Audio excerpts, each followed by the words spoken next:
se o design se importa com a conveniência, ter informação é conveniente, e quem que liga para a informação se importa no design, o que importa de fato no que a gente faz? Né? Qual que é o ponto convergente de tudo isso? É claro, se a gente considera a potência da profissão que a gente tem, com skills que vão da serralheria e da marcenaria até descer um deck estratégico para discutir negócio com o cliente, para trazer soluções que vão fazer ele economizar dinheiro, de um aspecto de filosofia do design, um aspecto sensorial de agregar valor às marcas, às experiências, né? Pô, você é banco? Escuta, você tem esse perfil aqui de clientes com mais de 50 mil na conta? Não, a gente tem que fazer uma identidade olfativa, vamos colocar aqui um cheiro amadeirado na sua agência aqui, da Faria Lima, para dar solidez, para as pessoas entrarem e se sentirem em um lugar robusto, isso vai mudar a sua marca. A gente faz esse tipo de coisa, né? Então, quando a gente começa a pensar em tudo que a gente é capaz de reorganizar e redimensionar no mundo, com seja tela ou física, etc., não falta para a gente oportunidade para a gente conseguir construir um mundo melhor para os nossos clientes, para todas as pessoas. Então, é claro que quando a gente fala de mundo é muito generalista e antes fosse para todo mundo, nunca é. A gente trabalha em nichos, né? Então, nosso cliente tem um acesso, o outro cliente tem um acesso, mas quando toda uma frente de trabalho começa a se preocupar com o que realmente importa, a gente começa a ter um impacto muito grande no mundo. Eu acho que a gente consegue olhar dois caminhos muito bem definidos entre todos nós. Existe um primeiro caminho que é totalmente baseado na ideia do Kite-Nisskite, do Zvek-Nisskite, desculpa, que ele tá preocupado, digamos, em analisar a natureza fundamental de um problema. E aí, é óbvio, não existe caminho certo ou errado aqui, esse é um jeito de trabalhar. Eu olho e entendo a natureza do problema e eu vou atuar de frente para a natureza desse problema. E existe um outro caminho que é completamente diferente, mas que ele vai se preocupar com as sensações, com as aparências, com signos sociais, principalmente, né? Ele busca a ideia do imaginário do Berio, ele busca ser vanguardista, ele busca ser a tendência. A gente está falando de um caminho que é racional de um lado e esse agora que é emocional. Só que tanto um quanto o outro, eles estão também atrelados ao mesmo tipo de coisa, que é o tipo de coisa que a gente quer informar, porque os dois geram boas experiências, né? Não é exatamente sobre forma em função, mas é sobre questões mais profundas, que são pessoais, sociais, ambientais, comportamentais, etc. Então, fica a pergunta, qual que é o tipo de informação que a gente vai envelopar, empacotar e vai entregar para o mundo? E que mundo, né? Porque quando a gente para pensar nessa aula aqui, nessa conversa, design o quê? Design num mundo desigual. E quando a gente fala sobre desigualdade, não é desigualdade de dinheiro, de comida, porque isso aqui são só sintomas de uma doença muito pior, né? Elas são resultado da falta de informação das pessoas, porque a informação não é igual para todo mundo. Poxa, quando a gente considera as pessoas que têm dificuldade para fazer coisas que para a gente são super simples, eu falei do banco, habilitar um cartão num banco, puxa, pega um senhorzinho, ele sofre, ele precisa de ajuda para conseguir fazer isso, a informação não foi empacotada pensando nele. Enfim, em design isso importa muito para a gente, então seja lá qual for a vertente que a gente trabalha, é importante a gente considerar isso, né? Eu havia falado sobre o Victor Papanek, né, do livro publicado em 1971, quando ele falava sobre sair para o mundo, encarar o mundo de frente, tentar criar coisas mais legais. É sobre isso que a gente está falando. A gente tem que repensar o design, porque repensar o design não cabe a um terceiro. Não cabe alguém descer o Mark Zuckerberg do céu e falar, eu lancei o metaverso. O Mark Zuckerberg e o metaverso que se foda. Puta ideia de merda, não foi para lugar nenhum. Conversinha para boi dormir.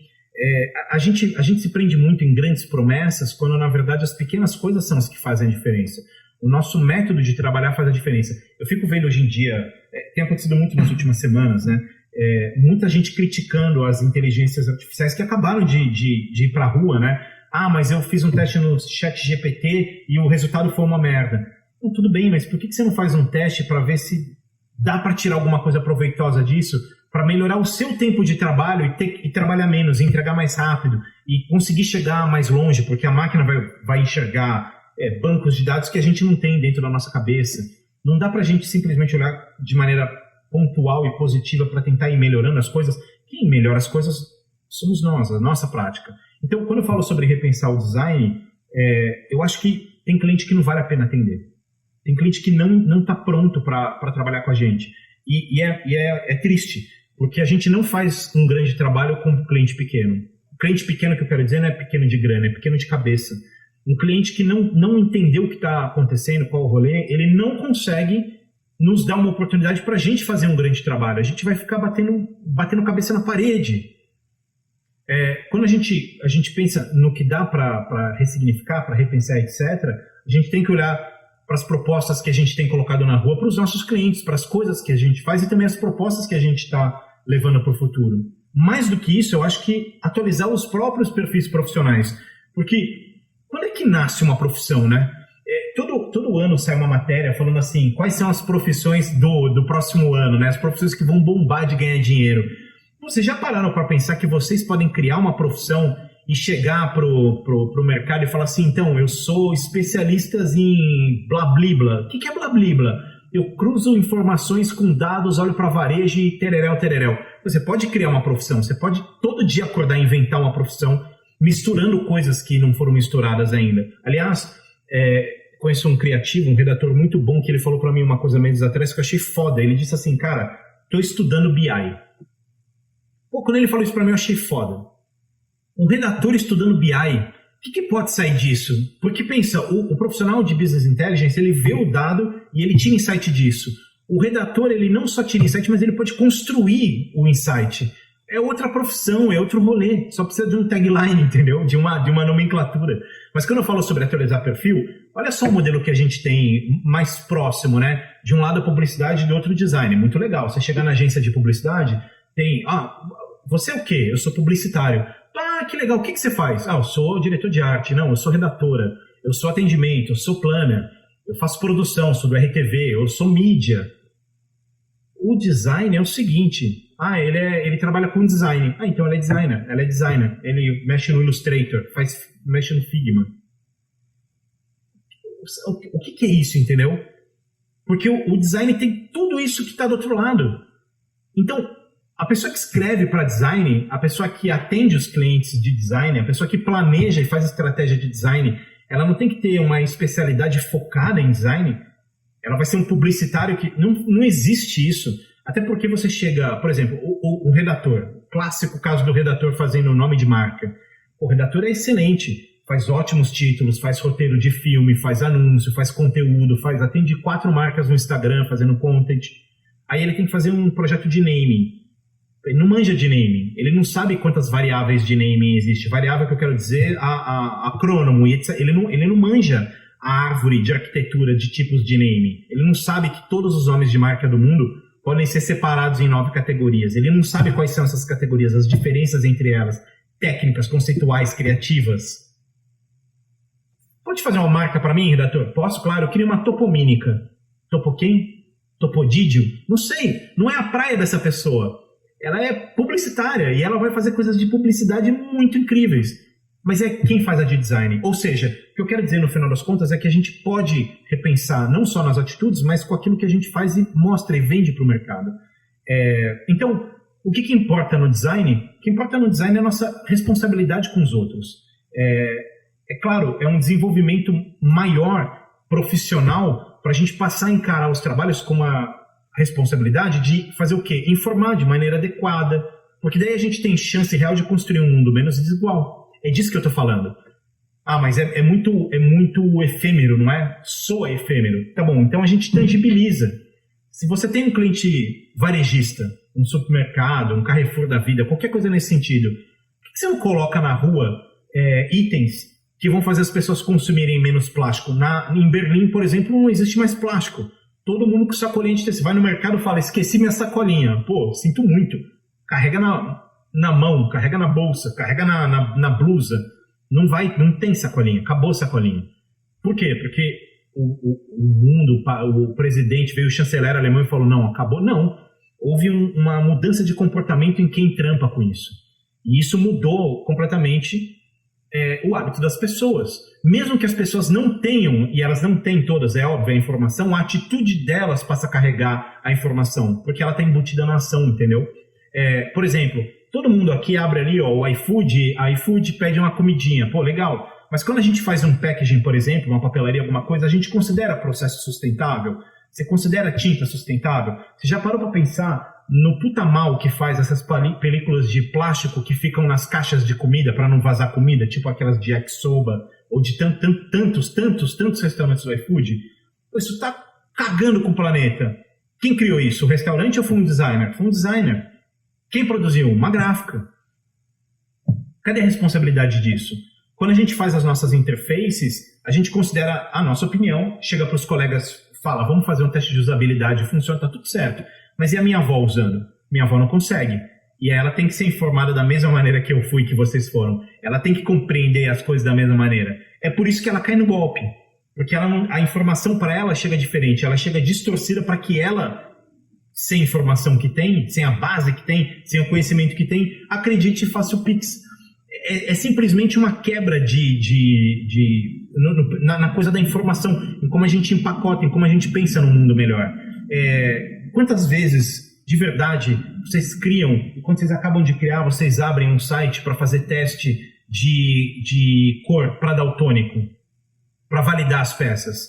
Porque assim, tem marcas gigantescas com paletas de cor que se você testa nessas ferramentas, não dá para... some, vira tudo uma coisa chapada e você não lê. Porque o que acontece? Às vezes tem uma marca que o fundo é laranja, o texto é um creme, um amarelo, por exemplo, ou vice-versa. Esquece, morreu.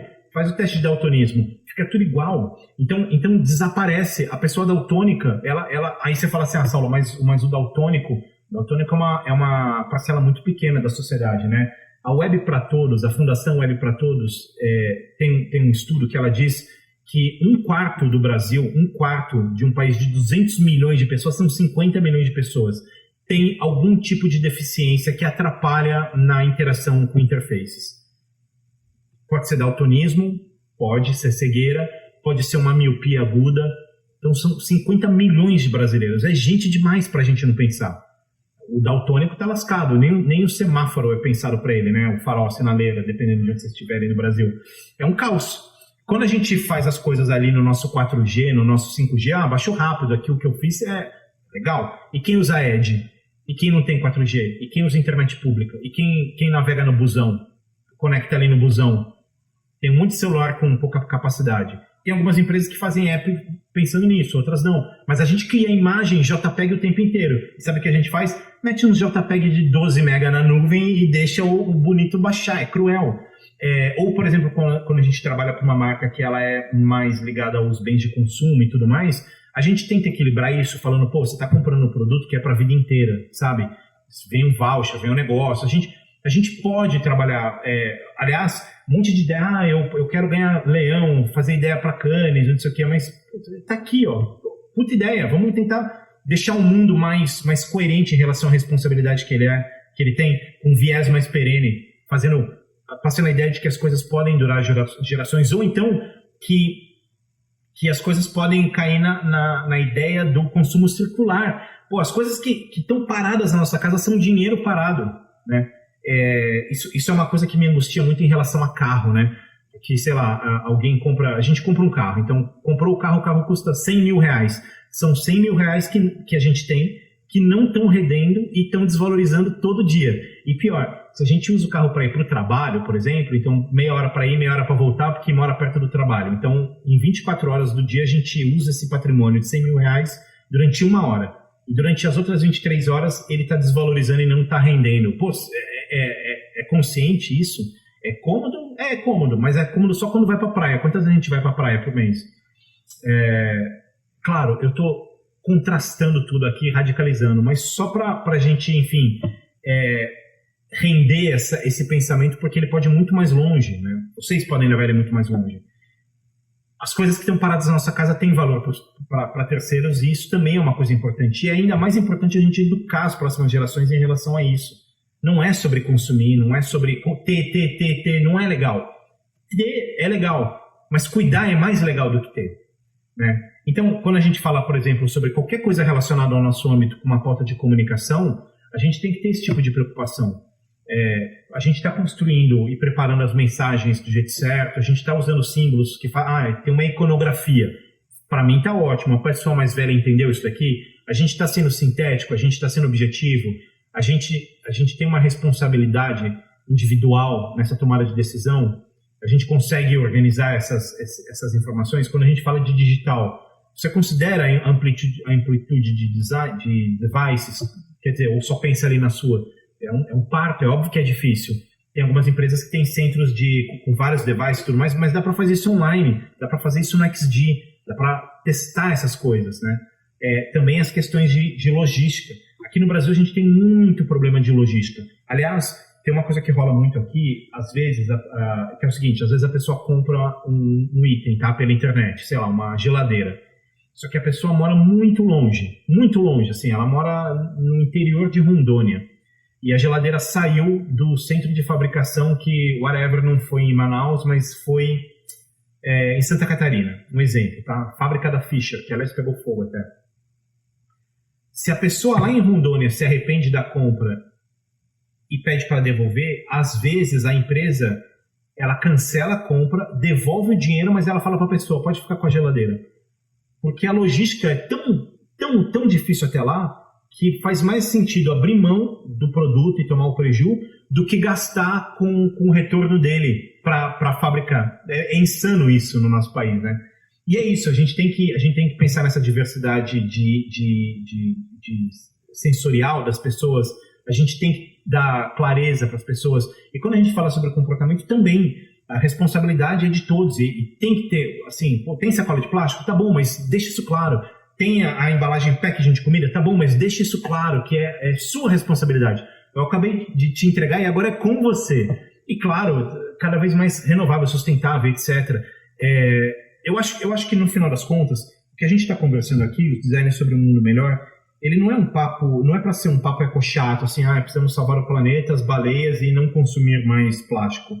Mas a gente pode melhorar o mundo pensando em cada call to action que a gente escreve, deixando ele mais legível. A gente pode melhorar o mundo melhorando o tamanho das imagens que a gente sobe para que as pessoas possam acessar e baixar. A gente pode melhorar o mundo em coisas muito pequenas, que podem desde uma estratégia para um cliente falando, dá para você otimizar gasto aqui e melhorar a vida das pessoas, como fazendo pequenas ações que, no final das contas, elas não são sobre salvar uma baleia, mas elas são sobre melhorar a qualidade da informação que chega todo dia para as pessoas. Porque chegando a informação melhor, todo mundo vai poder ter uma relação melhor com o mundo, né? Então, a minha conclusão sobre essa conversa toda é essa, que todo dia, ou quase todo dia, chega um briefing na nossa mesa, e pode ser um briefing para um mundo melhor. E não vai ser um briefing sobre simplesmente fazer como eu disse, algo que, olha, não derrubem mais florestas. Não, pode ser só simplesmente sobre pensar na informação que a gente está passando, empacotar ela considerando mais as pessoas que vão receber isso, e dessa maneira a gente é capaz de fazer um mundo melhor, né? Então esse é o papo que eu queria ter com vocês sobre design num mundo desigual. Acho que a gente tem a possibilidade de tentar deixar ele um pouco menos desigual, ou pelo menos podendo ter um pouco dessa ambição, né? Quero agradecer vocês que tiveram aqui todo esse tempo me ouvindo aqui balbuciar um pouco. E, de novo, quem quiser me acompanhar nos dias 11 e 12, está tudo no site milete.com.br/cursos. Depois dos dias 11 e 12 eu vou abrir a turma de branding, também vai ser a minha saideira, a minha despedida, os 3 cursos, na verdade. Mas eu, novamente, só quero agradecer a vocês pela paciência aqui de ficarem comigo durante esse tempo.